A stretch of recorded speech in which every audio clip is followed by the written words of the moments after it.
그래서 유아 사춘기라는 말이 실제로 있습니다. 이 사춘기라는 것이 자신의 정체성과 개체성을 나는 누구인가에 대한 외부적인 자극이 많으면 많을수록 그 질문을 빨리 갖게 되거든요. 자녀 양육이 어려워진 이유는 이 사춘기의 개념이 연장되었기 때문입니다. 아까 말씀드린 것처럼 유아 사춘기 개념부터 이제 사실은 결혼을 하고 나서도 아직 심리적으로 또 인격적으로 영적으로 어린아이 상태에 있는 분들이 굉장히 많다는 것입니다. 자, 이 시기를 지나고 나면 이제 건강하게 떠나야 할 시기가 있다는 것입니다. 이제 부모로부터 양육의 피로가 이렇게 채워지게 되면 아이들은 이제 건강하게 부모를 떠나가게 되는 것이죠.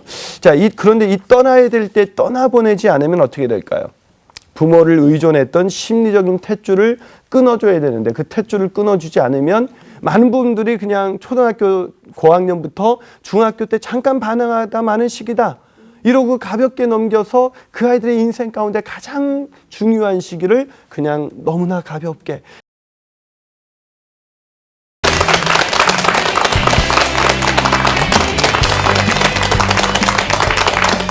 예, 안녕하세요. 안녕하세요. 예, 광교지구촌교회 김인환 목사입니다. 예, 이제 봄이 점점 오는 것 같은데 옆 사람한테 한번 이렇게 인사해 볼까요? 꼭 당신을 통해서 봄이 오는 것 같습니다. 이렇게 한번 인사해 볼까요? 시작. 당신을 통해서 봄이 오는 것 같습니다. 예.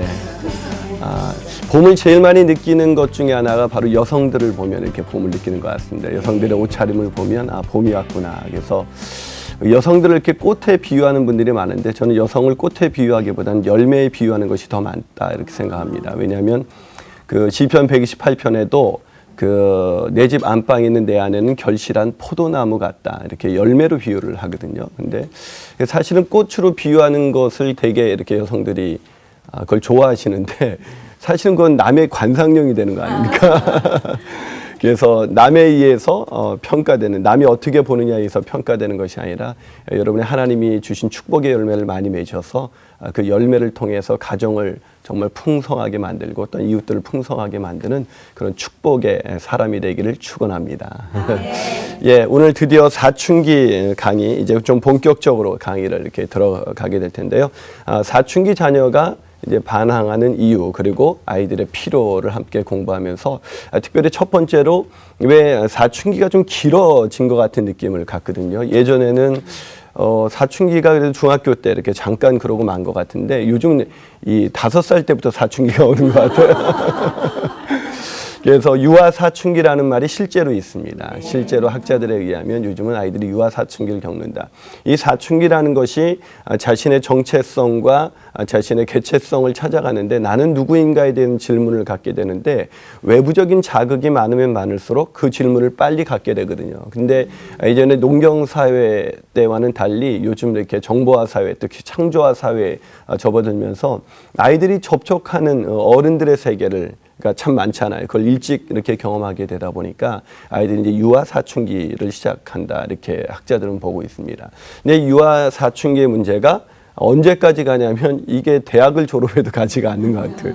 그리고 심지어 결혼해도 엄마를 찾는 그런 남편의 모습은 아직도 사춘기가 끝나지 않은 그런 모습. 그래서 사춘기가 그 어느 때보다도 굉장히 많이 그런 길어진 시대에 살고 있습니다. 여러분, 우리가 자녀를 잘 키우고 싶은 것이 모든 부모님들의 그런 소망인데요. 정말 여러분도 자녀를 잘 키우고 싶죠? 네. 잘 키우셨습니까? 네, 갑자기 내 마음에 아픈 질문을 제가 하고 말았습니다. 저는 세상에 그 전문가가 없는 그룹이 바로 이렇게 자녀 양육의 부분이 아닌가 이렇게 생각합니다. 자녀 양육이라는 것은 그렇게 쉽지가 않기 때문에 저 자신도 그런 질문을 받아요. 목사님은 애들 양육 잘 하시겠네요. 근데 머리로 알고 있는 것과 또 행하는 것은 굉장히 많이 다르다는 것을 여러분 알고 있는 것처럼 저도 더 많이 제가 이렇게 강의하는 내용을 기억하려고 노력하고 또 기억한 그 말씀을 가지고 하나님께 기도하면서 자녀를 하나님께서 잘 길러주시기를 그렇게 기도하고 있습니다. 여러분도 그렇게 자녀들을 앞에서 내가 왜 실수하고 잘못해서 내가 정말 이러다가 자녀들 좀 잘못 키우는 것 아닌가 이렇게 걱정하실 때마다 하나님 앞에 엎드리시고 기도하시면 우리 하나님께서 그 아이들을 온전하게 회복시켜 주시고 치유시켜 주시고 형통케 할 줄로 믿습니다. 예, 여러분 이런 유머가 있습니다. 자녀들이 처음 태어나면 아이들이 자신의 존재에 대해서 사실 굉장히 궁금해하는데 자기가 어떻게 태어난 것인가를 되게 궁금하죠. 그래서 어떤 아이가 엄마한테 엄마 나는 도대체 아기는 어떻게 어디서 만들어지는 거예요? 그랬더니 엄마가 뭐 대답이 마땅하지가 않아서 그냥 그거야 엄마 뱃속에서 만들어지지. 이렇게 대답을 했어요. 그런데도 애가 그냥 한번 듣고 궁금증이 풀리지 않았는지 그럼 엄마 뱃속에 있는 아기는 누가 만드시는데? 그랬더니 얘가 이게 어린아이한테 설명하기에 이분이 좀 힘들어서 고민을 하다가 그야 하나님이 만드시지 이렇게 대답을 했어요. 나름대로 대답을 잘했다고 생각했습니다. 저녁이 됐는데 아빠가 들어온 거예요. 그러더니 얘가 깜짝 놀라더니 엄마한테 뛰어들어가지고 이렇게 얘기합니다. 엄마, 아니 왜? 그랬더니 저기 하나님 오셨어. 이렇게. 참 애들한테 대답 함부로 할 게 아닙니다. 애들도 어느 정도는 다 알고 있는데 하나님이 만드셨다 이렇게 얘기하니까 엄마하고 아빠의 그런 부부관계를 통해서 자기가 만들어졌으니까 하나님이 오셨어 이렇게 얘기하죠. 그 아이를 하나님께서 여러분의 가정에 선물로 주셨을 때 이 아이를 정말 잘 키우고 싶다라는 소원이 있죠. 근데 이것을 잘 키운다고 우리가 착각하는 시기가 언제까지냐면 사춘기 이전까지. 애들이 내 말을 잘 들어주고 내가 하라는 대로 이렇게 행동을 하면 이 아이는 정말 내가 원하는 뜻대로 잘 자라줄 것이다 이런 생각을 갖게 되죠. 하지만 사춘기에 접어들게 되면 이 아이가 내가 낳은 아이가 맞나? 지난번까지 이렇게 말을 잘 듣던 애가 어떻게 이렇게 돌변할 수가 있는가? 어디서 정말 나쁜 버릇을 온통 그냥 특강을 듣고 온 애들처럼 이렇게 애들이 바뀌게 되면 그때부터 걱정이 들기 시작합니다. 이 아이를 내가 과연 잘 키울 수가 있을까? 이런 생각을 하게 되죠. 근데 이렇게 자녀 양육이 더 어려워진 이유. 그래서 요즘은 자녀들 많이 낳으려고 안 하잖아요.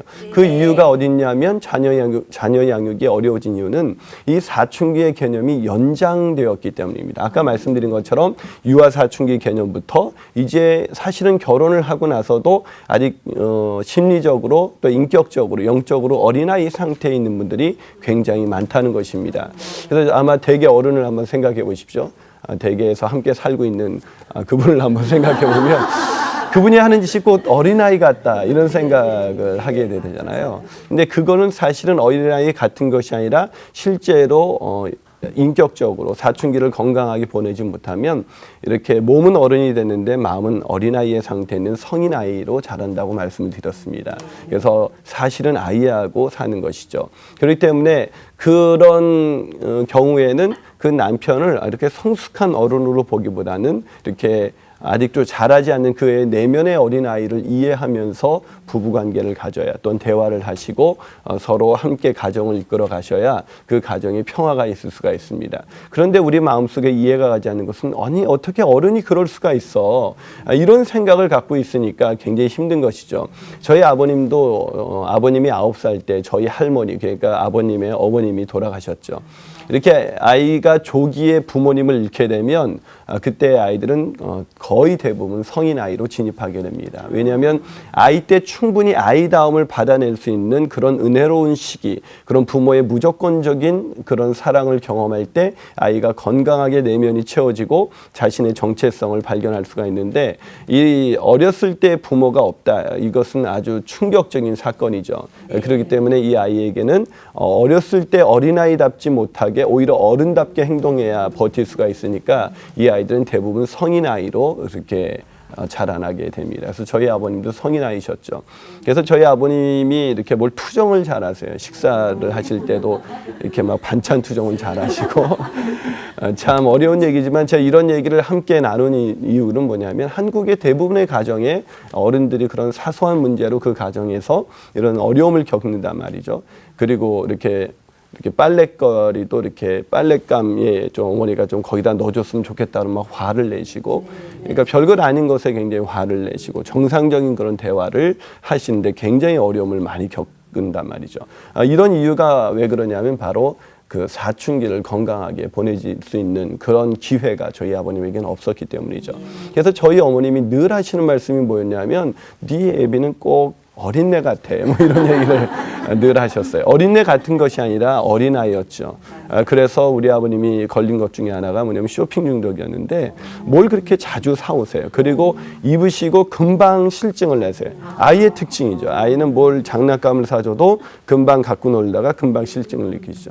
아마 여러분 중에서도 갑자기 찔림이 오시는 분이 계실 수도 있을 텐데 그렇기 때문에 이 사춘기 개념이 굉장히 중요하다. 한 인간이 건강하게 살아가느냐 아니냐에 대해서 바로 이 사춘기 개념이 중요한데 문제는 이 사춘기 개념이 굉장히 연장되기 시작했다는 거예요.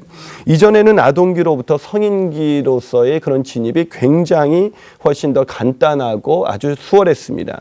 그런데 요즘 왜 이렇게 어려워졌냐면 시대가 바뀌었기 때문입니다. 제가 말씀을 드렸죠. 이 사춘기라는 이 10대라는 말은 청소년기라는 말은 농경사회 속에서는 있지 않았던 단어였습니다. 근데 산업사회가 되면서 왜냐하면 예전에 농경사회 속에서는 내가 어떤 어른이 될까를 별로 생각하지 않아도 어느 날 아버님이 그냥 때가 되면 어떤 규수를 이렇게 점지해 놓으시고 그냥 결혼을 해야 되는 거예요. 그리고 아버님이 논밭을 띄워주시면 거기서 이제 어른이 돼서 그렇게 사는 거였죠. 근데 그 산업혁명이 되면서 나는 어떤 직업을 가질 것인가 이 말은 바꾸면 나는 어떤 어른이 될까를 이렇게 선택할 수 있게 되었죠. 그러면서 아이들이 이제 그런 사춘기라는 그런 10대라는 그런 청소년기라는 것을 이렇게 거치게 된 것입니다. 그런데 예전에 저희 어렸을 때만 해도 보통 자매님들이 20대 초반만 되면 벌써 이렇게 부모님의 걱정이 뭐냐면 좋은 사람 만나야 되는데 이런 생각을 벌써 했단 말이죠. 혹시 이 중에서 좀 더 빨리 결혼하신 분이 계신지 모르겠는데 그래서 그때 뭐 23살만 해도 이렇게 결혼을 곧 준비해야 되는. 그래서 옛날에는 23살을 결혼의 시기로 볼 때 23살이 금메달이다. 그래서 24살은 은메달이고 25살은 동메달이고 26살 이후는 목메달이다. 뭐 이렇게 얘기를 하더라고요. 근데 그렇게 시기가 빨랐는데 요즘 뭐 25, 6에 결혼하는 사람이 어디 있어요. 그렇죠? 요즘은 오히려 20대 결혼하면 너 왜 이렇게 빨리 결혼하느냐 이러죠. 예전에는 20대 후반만 되면 노처녀라는 얘기를 들었는데 지금도 그게 길어졌다는 것은 이제 부모를 떠나서 결혼이라는 것은 부모를 떠나서 독립하게 된 아주 하나의 상징적인 그런 사건이죠. 그렇기 때문에 이 사건이 아직 우리에게 오지 않았다는 것은 그만큼 사춘기가 길어졌다는 거죠. 자기가 부모로부터 독립하는 시기가 길어졌다. 근데 결혼하고 나면 이제 그래서 대학생이 되면 이렇게 사춘기에서 끝난 것 같은데 애들이 오히려 대학교 가서 사춘기를 심하게 합니다. 또 어떤 애는 이렇게 자라서 이제 직장을 가면 이제 얘가 사춘기 끝났겠구나 생각하지만 직장 가서도 계속 그런 엄마의 집에서 이렇게 떨어지지 못하죠. 그것은 역시 사춘기가 끝나지 않았던 것이고 결혼하면 어떻게 될까요? 결혼하고 나서도 무슨 일 있을 때마다 엄마한테 상의하러 오가 애를 다 맡겨요 엄마한테. 아직도 뭐 김치 담아달라고 그러고 모든 거 부모와의 의존 관계가 끊어지지 않았다. 이 사춘기는 부모와의 의존 관계를 완전히 끊어버리는 것이 독립인데 의존 관계가 끊어지지 않았다는 것은 여전히 독립하지 않았다는 거죠. 그러다 보니까 정말 결혼하고 나서도 모든 것을 그대의 머릿속에는 내가 엄마가 어떻게 했었지? 아빠가 어떻게 했었지? 우리 엄마는 이랬는데 우리 아빠는 이랬는데 이 얘기를 가지고 부부가 서로 싸워요. 왜 그럴까요? 건강한 성인으로 자라나지 못했기 때문입니다. 그렇기 때문에 여러분에도 가만히 보면 남편의 어떤 행동이 마음에 들지 않는 것이 어떤 것 때문에 그러냐면 혹시 건강한 가정에서 태어나셨다면 우리 아빠는 이랬는데 라는 그림을 버리지 않기 때문이에요. 여러분들도 제일 짜증나는 게 뭐예요? 우리 엄마는 이 된장찌개 이렇게 안 끓였는데 뭐 이제 이렇게 얘기하면 이렇게 말합니까? 그래요. 나는 엄마 솜씨를 아무래도 따라가려 해도 어머님 솜씨 따라가기가 정말 힘든 것 같아요. 뭐 내가 좀 더 노력해 볼게. 뭐 이런 와이프가 있습니까? 오히려 우리 엄마는 이렇게 끓였는데 그러면 어떻게 합니까? 거기 가서 먹어. 이렇게 얘기하면서 오히려 또 이렇게 감정적으로 반응을 하는 이유가 우리가 건강한 성인으로 자라지 못했기 때문입니다. 그렇기 때문에 요즘 아이들을 키우는 것은 마치 사춘기의 개념은 거리가 표시되지 않는 오솔길을 따라가는 것 같아요. 그래서 오솔길은 커브 돌면은 그다음 이 목적지가 나올 것 같은데 또 돌고 또 돌고 이렇게 계속하는 것처럼 우리가 아이들을 키우는 것이 마치 거리가 표시되지 않은 오솔길을 따라가는 것 같으니까 너무나 지치게 되죠. 그렇기 때문에 예전보다 자녀 키우는 것이 훨씬 더 어려운 그런 상황이 됐습니다. 그래서 예전에는 자녀들 몇이나 낳는데 니네들 그거 하나 못 키우냐 그러지만 사실은 우리 마음에서 들려드리고 싶은 시어머니에게 들려드리고 싶은 말이 있죠. 한번 키워보세요. 요즘 아이들이 훨씬 더 어려운 것이죠. 그래서 예전에 그 성인식에서 파푸아뉴기니아 같은 경우에는 그 부족들은 12살이 되면 이 성인이 되는 의식을 치릅니다. 그때 이런 그 의식 속에서 그들이 하는 그런 성인식에서 하는 그 선언하는 말이 있어요. 이 말을 우리가 참고해 보면 성인이 된다는 것이 무엇인지를 우리가 감지할 수가 있습니다. 자, 거기 보면 이렇게 쓰여져 있습니다.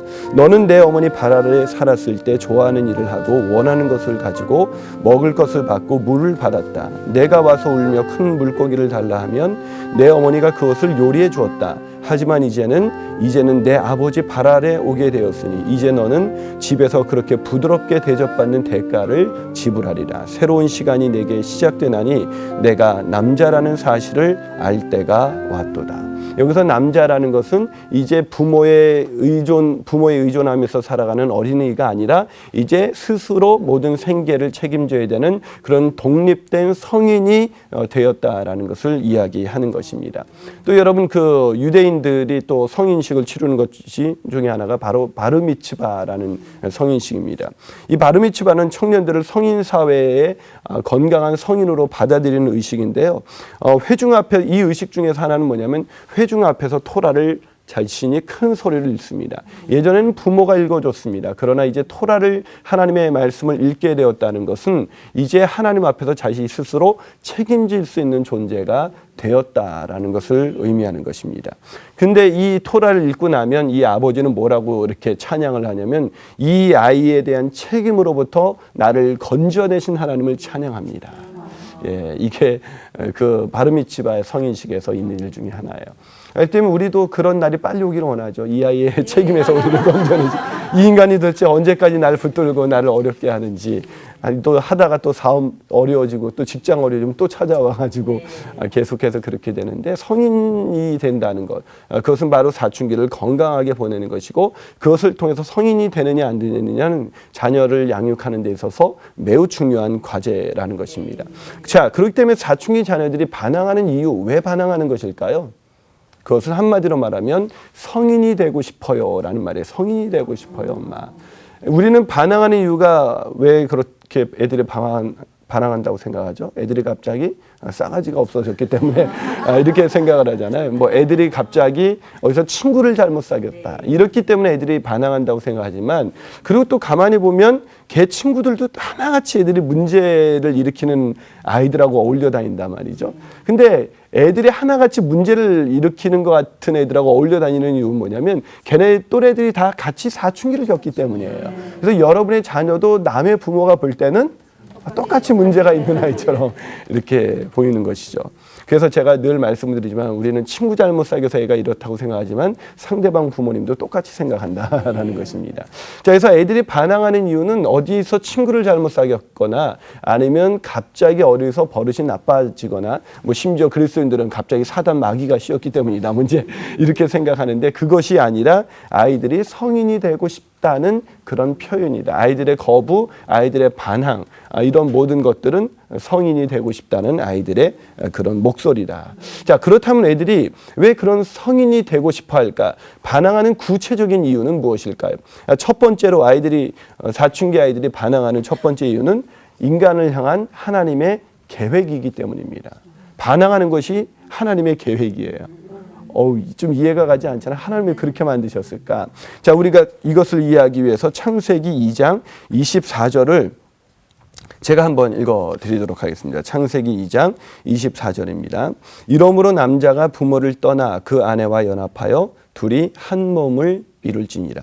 이러므로 남자가 부모를 어떻게 한다고요? 떠나 그 아내와 연합하여 둘이 한 몸을 이룰지니라. 이것이 모든 인간을 향한 하나님의 계획이고 하나님이 인간을 지으셨을 때 인간이 거쳐가야 할 발달 과정입니다. 아주 물론 구체적으로 나눌 수가 있겠지만 세 가지로 나눌 수가 있어요. 부모를 떠난다는 것은 부모와 함께 있는 시기가 있습니다. 그리고 부모를 떠나는 시기가 있고 부모를 떠나서 아내와 연합하여 한 몸을 이루는 연합의 시기가 있어요. 그러니까 함께 있는 시기, 떠남의 시기, 또 연합의 시기, 이런 세 가지 시기를 거치면서 인간은 살아가도록 하나님께서 만드셨다는 것입니다.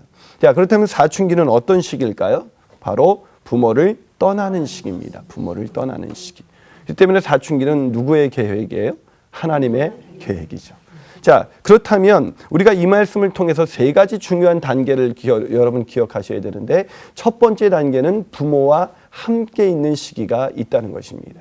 이 부모와 함께 있는 이 시기에 우리가 부모로부터 얼마나 건강한 사랑과 은혜를 공급받았느냐에 따라서 우리가 사춘기 때 부모를 떠날 때 아주 건강하게 떠날 수 있는 그런 밑바탕이 됩니다. 그래서 부모와 함께 있을 때 부모의 부재의 상태에 있다든지, 부모가 함께 있긴 했지만 친밀감이 결여된 그런 감정적 부재의 그런 상태에 있다든지, 이러면 아이들은 부모로부터 떠날 때 굉장한 위기를 겪게 되는 것입니다. 그렇기 때문에 부모와 함께 있는 시기에 가장 중요한 것은 부모와 아이들이 함께 있으면서 부모의 사랑과 은혜를 통해서 친밀감이라는 것을, 애착관계라는 것을 발전시켜야 돼. 그러니까 부모와 아주 밀착되어 있는 그런 아이가 나중에 건강하게 부모를 떠날 수가 있어요. 예를 들면 어렸을 때 여러분이 직장 생활이나 이런 것 때문에 경제적인 이유로 인해서 일을 하시다가, 그래서 아이들과 이 초등기 이전까지, 사춘기 접근하기 전까지 아이들과 함께 있지 못했었다.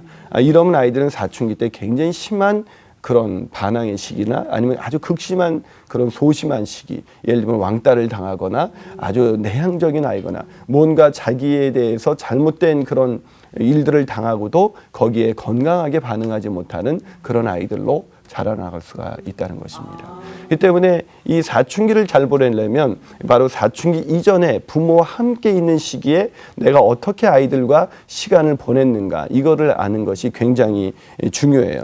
그래서 이런 애착 관계를 건강하게 가져야 되는데, 이것은 우리가 다음 타임에 우리가 사춘기 직전기에 어떻게 친밀감을 좀 개발시킬 수 있는지, 그런 부분에 대해서 좀 더 이야기를 나눌 것입니다. 중요한 건 뭐냐면 부모와 함께 있을 때 함께 있지 못하는 것은 아이들에게 굉장한 위기를 가져다 준다. 그래서 여러분, 저희하고 강의를 했을 때 여러분 기억하시겠지만 그 종합병원 전문의가 이 전문의 때 한참 의사들이 바쁘잖아요. 그래서 그때 애를 낳고 일 때문에 애와 함께 있지 못해서 애가 굉장히 아이의 인생에 바운더리가 없고 울타리가 없고, 그리고 아이가 굉장히 신경질적이고 그런 것들을 이 부모가 컨트롤하지 못해서 저에게 편지를 보내온 적이 있습니다.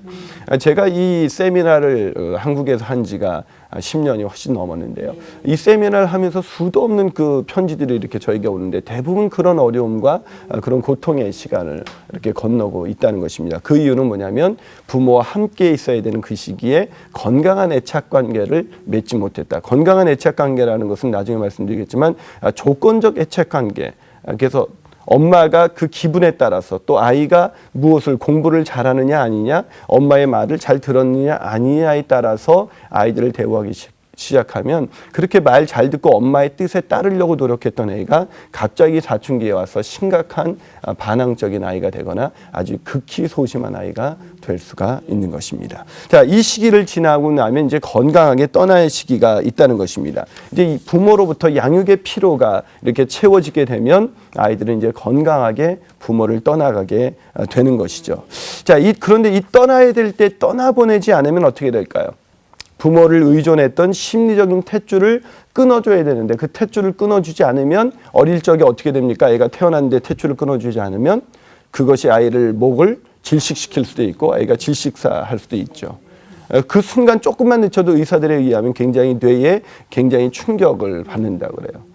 그것만큼 아이들이 건강에 떠나려고 하는데 부모가 강압적으로 누르려고 하면 아이들은 건강하게 부모를 떠나는 것을 아예 포기하고 질식사하듯이 그런 심리적 질식을 경험하는 것입니다. 그래서 심리적으로 답답한 아이들이 반항적으로 튕겨져 나가거나 아예 소심하게, 그냥 학교도 가지 않고 아이들하고 어울리지도 않는 그런 아이들이 되고, 교회도 가지 않고 학교도 가지 않고 친구도 안 가고 만나지 않고 그냥 인터넷 중독에 빠져서, 특히 가상세계로 들어가기가 더 쉽죠. 인터넷 중독에 빠지는 아이들의 대다수의 아이들이 부모가 너무나 강한 부모 밑에서 자란 아이들, 아니면 지나치게 허용적인 부모, 이 두 가지 극단적인 부모 밑에서 자란 아이들이 중독에 빠지는 것이지, 애들이 문제가 있어서 중독에 빠지는 것이 아니에요. 근데 그렇게 중독에 빠진 다음에는 이미 그 아이들을 거기서 건져낸다는 것은 정말 그 이상 10배 아니 100배의 그런 노력과 그런 에너지가 소모되는 그런 일들입니다.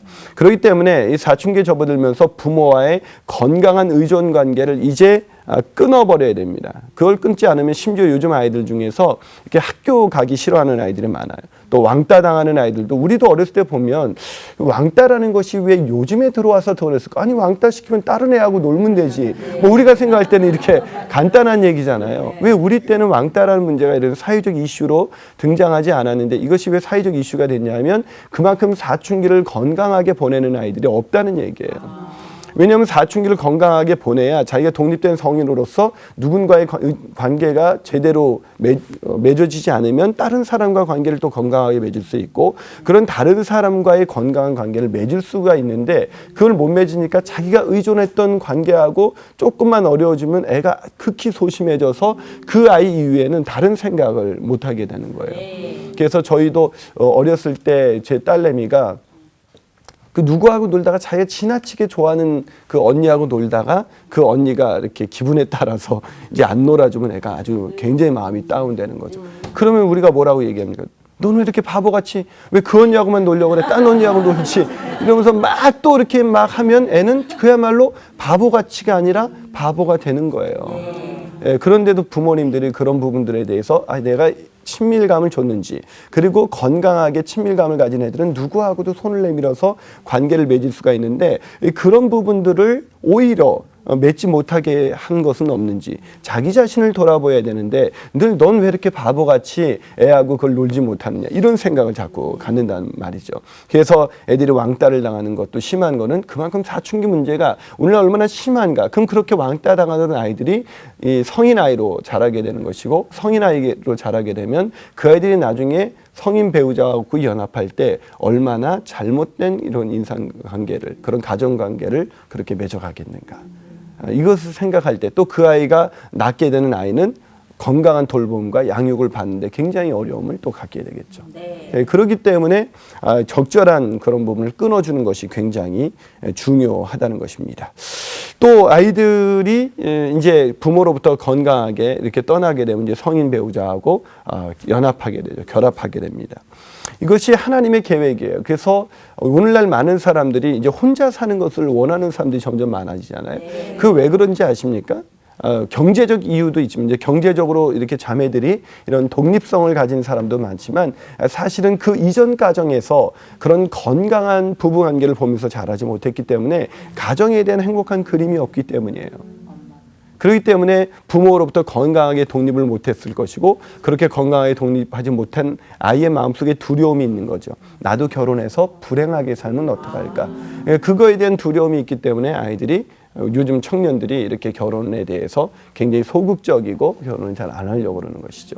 그러니까 그런 부분들을 하나님이 만드신 인간의 계획 속에서 우리가 이해를 해야 되는데, 그렇게 이해하지 않고 아이들의 왕따의 문제, 인터넷 중독의 문제, 학교 안 가는 것, 또 심한 그 반항아이 이런 문제, 이런 사춘기에 나타나는 문제들, 아이들의 문제들을 그냥 지엽적으로 그걸 해결하려고 그래요. 예를 들면 인터넷 중독에 걸린다. 그러면은 전문가 집단에서 하시는 얘기는 뭐냐면, 공적인 장소에 컴퓨터를 내놔라. 근데 애가 이미 중독됐을 때는 공적인 장소에 내놔도 그냥 엄마가 보든 말든 막 하거든요.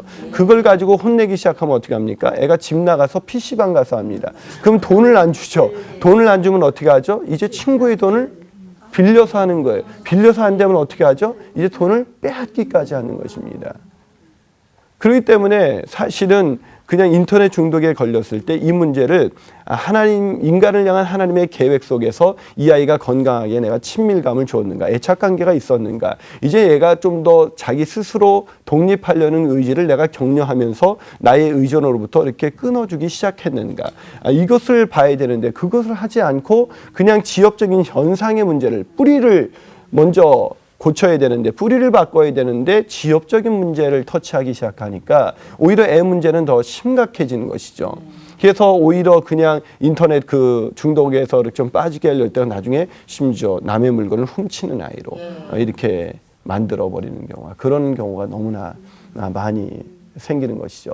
그렇기 때문에 중요한 것은 바로 우리가 이런 사춘기의 개념을 이 하나님이 계획하심 속에 있는 그런 시기다. 그래서 애들이 반항하는 것은 너무나 자연스러운 것이다 라고 우리가 생각해야 한다는 것입니다. 두 번째로 우리가 사춘기 아이들이 반항하는 두 번째 이유는, 첫 번째는 하나님의 계획이기 때문이고, 두 번째는 사춘기가 심리적 이유기이기 때문입니다. 심리적 이유기. 자, 이 심리적 이유기, 이유식을 언제 우리가 처음 했죠? 이유식? 예. 이유식 한 기억이 잘 안 나죠. 예. 예, 좀 기억하는데 좀 무리가 있을 겁니다. 근데 이 이유식이라는 것은 보통 한 6개월에서 한 10개월 사이에서 이렇게 보통 진행되죠. 이렇게 이유식을 하는 목적이 뭐라고 말씀드렸죠? 예, 건강하기 위해서. 그럼 지금도 이유식을 먹이시죠? 어려서.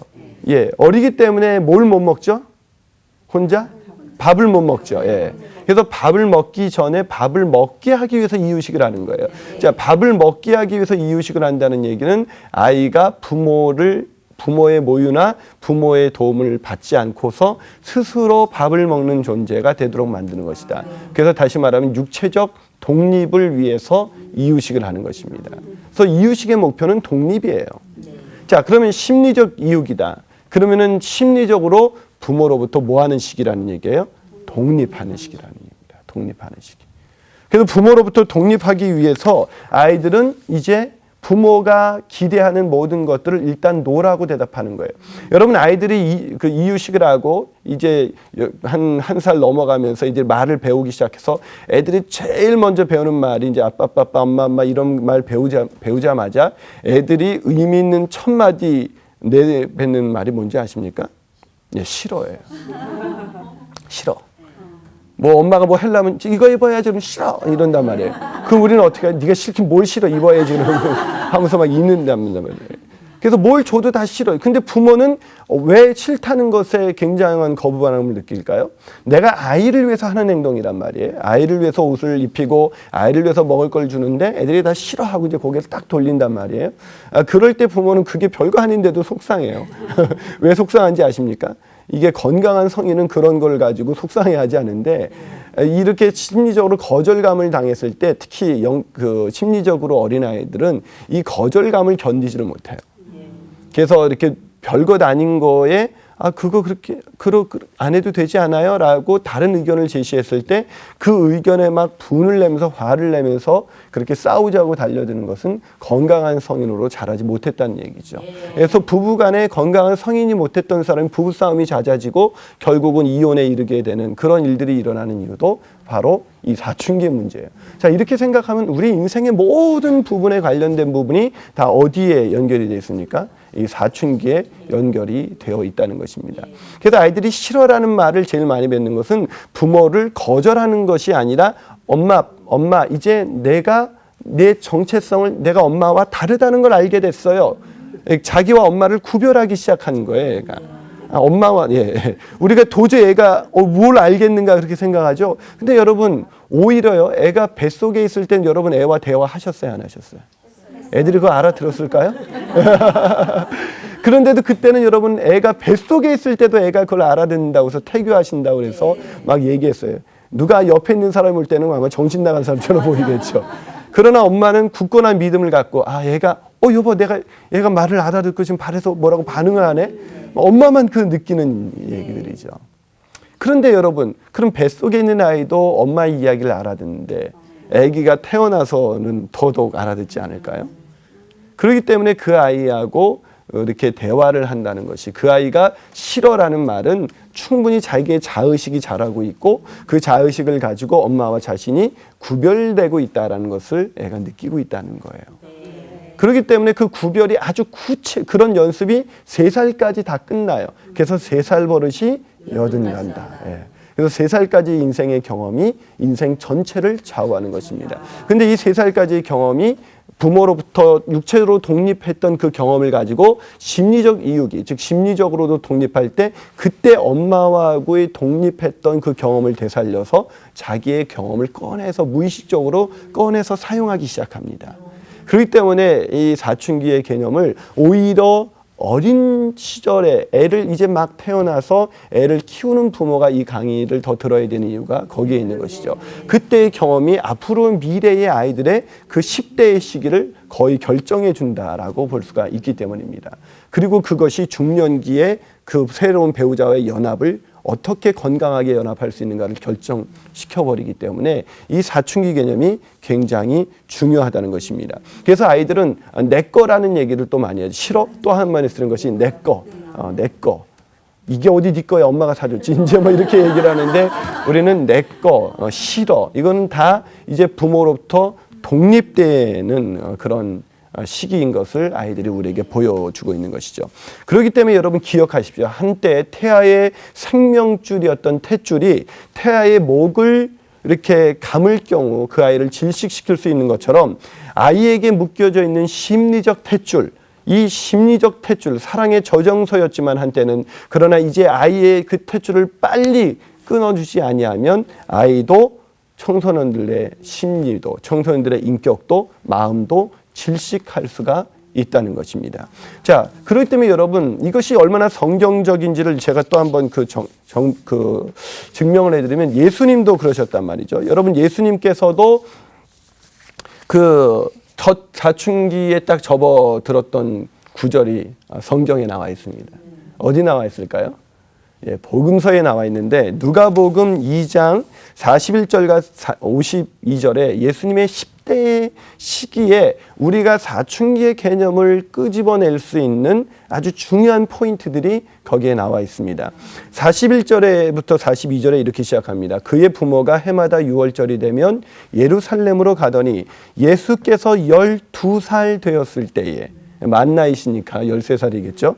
12살 되었을 때에 그들이 이 절개의 관례를 따라 올라갔다가, 자, 예수님 이제 10대 시절이 나옵니다. 근데 그날들을 마치고 돌아갈 때에 아이 예수는 예루살렘에 머무셨더라. 그의 부모는 이를 알지 못했더라. 예수님께서 거기 예루살렘에 머무시는 걸 부모가 왜 몰랐을까요? 말하지 않았기 때문이겠죠. 예수님이 부모에게 말하지도 않고 그냥 예루살렘에 머문 거예요. 여러분 같으면 어디 미국에 이렇게 놀러 갔는데 애가 말하지 않고 미국에 남았더라. 그러면 어떻게 될 것 같습니까? 상상하기가 어려운 일이죠. 우리가 만약에 애하고 한 12살 때 그냥 같이 어디 여행을 갔는데도 말하지 않고 거기 남았다면 우리는 너 도대체 생각이 있는 거 없는 거야. 엄마가 너를 얼마나 걱정했는데 그러면 왜 찾아요? 나 잘 있는데. 뭐 이렇게 하면은 그때 뚜껑이 열리지 않겠습니까? 그런 것처럼 지금 예수님의 부모의 뚜껑이 열리는 사건이 일어난 거예요.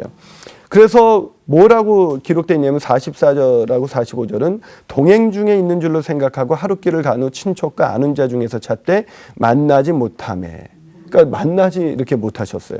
그래서 며칠 후에 만났냐면 46절에 보니까 사흘 후에 성전에서 만나셨어요. 그런데 뭐 하고 있냐면 선생들 중에 앉아서 그들에게 듣기도 하고 묻기도 하셨다. 이게 사춘기의 중요한 건강한 모습입니다. 부모를 떠나서 이제 또 다른 타인들과 그들의 의견을 묻기도 하고 듣기도 하는, 이렇게 건강하게 자신의 생각을 말하기도 하고 듣기도 하면서 자신의 정체성을, 나는 누구인가, 나는 얼마나 독특한가라는 부분을 찾아가는 것이 굉장히 중요한 것이죠. 근데 우리 한국의 아이들은 누군가와 이런 자연스러운 대화를 나눌 수 있는 시간적, 공간적 여유가 없습니다. 공부하느라고. 그래서 우리가 다 뭐라 하죠? 공부만 해. 뭐 이렇게 얘기해. 심지어 이렇게 교회 신앙생활을 열심히 하는 그런 크리스천들도 자녀들이 벌써 이렇게 중학교에 접어들게 되면 굉장히 불안해지기 시작하고 애들이 중학교 때 성적이 고등학교 3학년을 결정한다는데 뭐 이러면서 이제 막 애를 걱정하고 이제 막 교회에 가는 시간도 아까워하죠, 솔직히. 그래서 저도 청소년 사역을 오랫동안 했잖아요.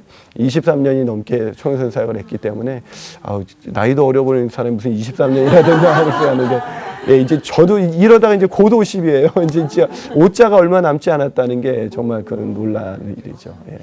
그래서 저희 얼굴에 동안의 비밀을 오히려 사춘기 특강을 듣고 나서 저한테 전화가 와서 그 동안의 비결이 무엇입니까? 이렇게 묻는 분들이 많아요. 그래서 아마 끝나고 여러분들도 도대체 어떤 화장품 쓰시냐고 이렇게 묻는 분들이 많은데 저도 이제 그 아이들을 키우면서 아이들이 이제 사춘기에 이렇게 접어들면서 이런 아이들을 보면 이 아이들이 이제 건강하게 다른 사람들과 관계를 맺으면서 시간을 보낼 수 있도록 허용해야 되는데 그렇게 잘 하지 않는다는 거예요. 그래서 제가 청소년 사역할 때도 많은 분들이 중학생만 되면 가까운 교회로 이렇게 보내요. 가까운 교회로. 근데 여러분 애들이 친구들과 건강하게 신앙생활을 하다가 걔네들과 떠나서 가까운 교회에서 뚝 떨어져서 예배만 들어오면 애가 건강하게 자랄 수 있을까요? 여러분 같으면 신앙생활 지금 재밌게 하고 있는 그 교회에서 뚝 떨어져 나와서 저기 어디 다른 데 가서 신앙생활 하라 그러면 여러분이 남편이 그러자 하면 여보 고마워요 뭐 이렇게 얘기하겠습니까? 근데 애들이 그러지 않는 거에 대해서 막 뭐라 그러고 우리는 어떻게 생각합니까? 신앙은 나중에 대학 가서 믿어도 돼. 아니요. 그때 건강한 기독교적인 가치관이 나는 누구인가 그런 자신의 정체성과 개체성을 찾을 때 그때 신앙이 안 들어가면 신앙의 그 빈 공백은 절대로 채워지지 않습니다. 그렇기 때문에 그때의 신앙생활이 굉장히 중요하죠. 자, 예수님이 이렇게 건강하게 하는데 47절에 보니까 듣는 자가 다 그 지혜와 대답을 놀랍게 여겼어요. 그런데 오히려 48절에 보니까 그의 어머니는 부모가 보면서 놀라면서 뭐라고 말했어요? 아니 어찌하여 우리에게 이렇게 하느냐. 이게 우리가 아이들한테 하는 얘기. 너 어디서 배워먹은 버릇장미야? 이 얘기를 하고 있는 거예요. 지금 보라 내 아버지와 내가 근심해서 너를 찾았다. 너 지금 걔가 지혜롭게 예수님께서 지혜롭게 막 대답하고 건강하게 사춘기를 보내는 모습은 안 보이고 너는 내 테두리 안에 있어야 되고 내 보호 아래 있어야 되는데 너 어떻게 된 거야? 그러면서 근심했다. 이게 근심할 일입니까? 근심할 일이 아닙니다. 여러분들도 근심할 일이 아닌 것입니다. 아멘이십니까? 자, 옆 사람한테 이렇게 인사해볼까요? 대개 아이 근심할 일이 아니랍니다. 이렇게 인사해볼까요? 자, 시작. 자, 마지막으로 왜 우리 아이들이 반항할 수밖에 없는 이유. 첫 번째 하나님의 계획이고 두 번째 심리적 이유이고 세 번째로는 소수의 부모님만이 이 사춘기를 이해하고 있어요. 많은 분들이 그냥 초등학교 고학년부터 중학교 때 잠깐 반항하다 마는 시기다. 이러고 가볍게 넘겨서 그 아이들의 인생 가운데 가장 중요한 시기를 그냥 너무나 가볍게 그리고 무조건 누르거나 빨리 지나갔으면 좋겠다 이러면서 시기를 잘못 보내고 있기 때문입니다. 그래서 기독교의 위대한 심리학자인 폴 트루니에는 이런 이야기를 남겼습니다. 조만간의 어린아이는 신경증의 위험을 무릅쓰거나 부모로부터 해방되어 스스로의 의지, 스스로의 기호, 스스로의 성향을 따라야 한다. 그런데 소수의 부모들만이 자녀 안에서 일어나는 이러한 개체성에 대해서 환영할 뿐입니다. 그런데 소수의 부모님들만이 이런 것을 환영하고 있다는 것입니다. 여러분 그런 소수가 되셨습니다. 여기에 오셨기 때문에 여러분의 자녀들 정말 사춘기를 건강하게 보내고 또한 그 시기를 지났다 할지라도 여러분이 이제 그 아이들이 왜 그렇게 자라고 있는지 그 과거의 히스토리를 알기 때문에 그 아이들을 치유하시는 하나님의 놀라우신 능력을 경험할 수가 있을 것입니다. 그렇기 때문에 여러분 아이들이 그렇게 반항하고 애들이 그렇게 소심해지는 그 시기를 여러분 오히려 즐거워하십시오. 그걸 환영하십시오. 애가 드디어 나의 의존으로부터 끊어서 내가 이제 홀가분한 인생을 살아갈 수 있게 되었구나. 이제 더 이상 이 아이의 책임에서부터 내가 자유로운 인생이 될 수가 있겠구나.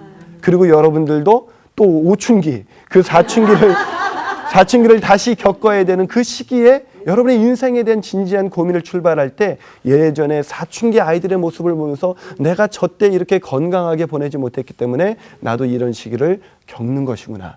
그러면서 여러분을 다시 한번 치유하시는 하나님의 은혜를 경험하십시오. 그 은혜가 여러분의 가정에, 여러분의 자녀들에게 또 여러분의 삶 가운데 풍성히 임하셔서 축복된 가정, 행복한 가정, 그리고 형통하는 자녀들을 키워내시기를 주님의 이름으로 축원합니다.